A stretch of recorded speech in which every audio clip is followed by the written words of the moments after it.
Hello everyone, कैसे हैं आप सब। तो अभी एसएससी की वेबसाइट पर एक बहुत बड़ी अपडेट रिफ्लेक्ट हुई है। आप में से बहुत सारे लोगों ने देखा भी होगा और आप में से बहुत सारे लोग ऐसे होंगे जिनको देखने के बाद कुछ भी समझ में नहीं आया होगा। तो अगर अभी आपका एसएससी सीजीएल का फाइनल रिजल्ट आना बाकी है और अगर आप एसएससी के आगे एग्जाम की प्रिपरेशन कर रहे हैं तो ये वीडियो बहुत ज़्यादा इंपॉर्टेंट होने वाली। इस वीडियो में मैं एसएससी की नोटिफिकेशन का धागा खोलने वाला हूँ, पूरा टू द पॉइंट आपको एक्चुअल हिंदी में समझाने वाला हूं कि उस नोटिस में कहा क्या जा रहा। तो सबसे बड़ी और सबसे इंपॉर्टेंट अपडेट अभी की यही है कि एसएससी की तरफ से एक बहुत बड़ा बदलाव देखा जा रहा अपने आने वाले सभी अपकमिंग एग्जाम के लिए, चाहे वो 2026 का हो या उसके आगे की एग्जाम हो।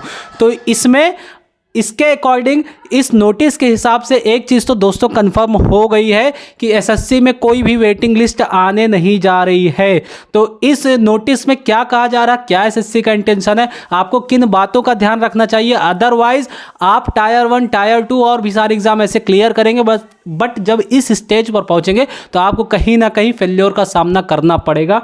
तो एकदम ध्यान से सुनिएगा। सबसे पहली चीज़, एसएससी ने स्लाइडिंग मैकेनिज्म इंट्रोड्यूस किया है। अब इसका मतलब क्या है, ये सिर्फ और सिर्फ क्वालिफाई स्टूडेंट के लिए है जिन्होंने टायर 1 टायर 2 दोनों क्वालिफाई किया है। जो भी एग्ज़ाम क्वालिफाई किए हैं उनके लिए ये मैकेनिज्म अप्लाई होगा फाइनल रिजल्ट के बाद। अब चलिए इसको समझते हैं। यहाँ नोटिफिकेशन आप देख सकते हैं और इसको मैं पूरा का पूरा टेलीग्राम पर प्रोवाइड कर दूंगा। अभी तक आप वहाँ से नहीं जुड़े हैं तो इरफान के कॉन्सेप्ट से जुड़कर वहाँ सारी चीज़ें आप ग्रैब कर सकते हैं। और अगर आपका भाई अभी आधार अपडेट नहीं है, नेम में मिसमैच है, मोबाइल नंबर अपडेट नहीं है, तो सारी चीज़ें आप करवा लीजिए। अब बात आ चुकी है आपके आधार कार्ड पर। आधार कार्ड से सारा वेरिफिकेशन होना है। एकदम टू द पॉइंट आपको बताने वाला हूँ। सबसे पहली चीज़, एसएससी नोटिस में कहना क्या चाह रहा है, वो बताना क्या चाह रहा है, वो सारी चीज़ें आपको इस वीडियो में बताने वाला हूँ। एसएससी ने पाया है कि हर साल बड़ी संख्या में पद खाली रह जाते हैं क्योंकि चयनित उम्मीदवार दस्तावेज सत्यापन में शामिल नहीं होते या ज्वाइनिंग नहीं करते। क्योंकि आयोग कोई वेटिंग लिस्ट जारी नहीं करता, इसलिए इन खाली पदों के लिए अगले भर्ती चक्र में ले जाना पड़ता है।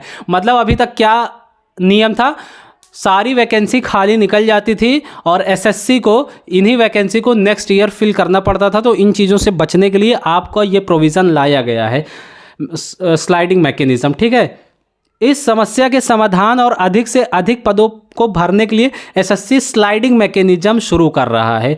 देखिए, इसमें दो तरह की प्रक्रिया होने वाली है, एक फिक्स FIX फिक्स, दूसरा FLOAT फ्लोट।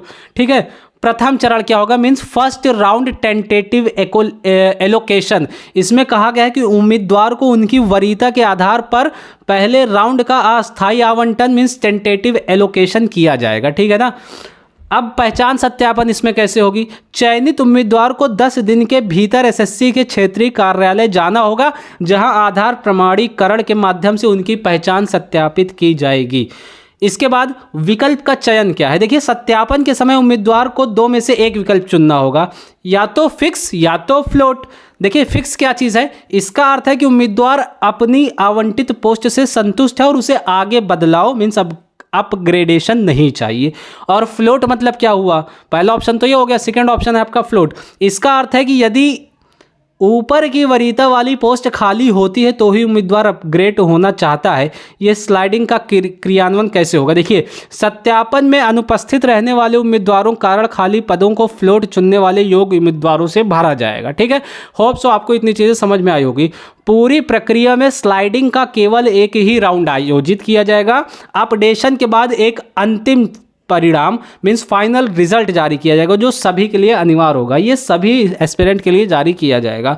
अब इसमें इंपॉर्टेंट रूल एंड रेगुलेशन क्या है, देखिए यदि कोई उम्मीदवार निर्धारित 10 दिन के भीतर सत्यापन के लिए नहीं आता तो उसे अनुपस्थित मानकर प्रक्रिया से बाहर कर दिया जाएगा।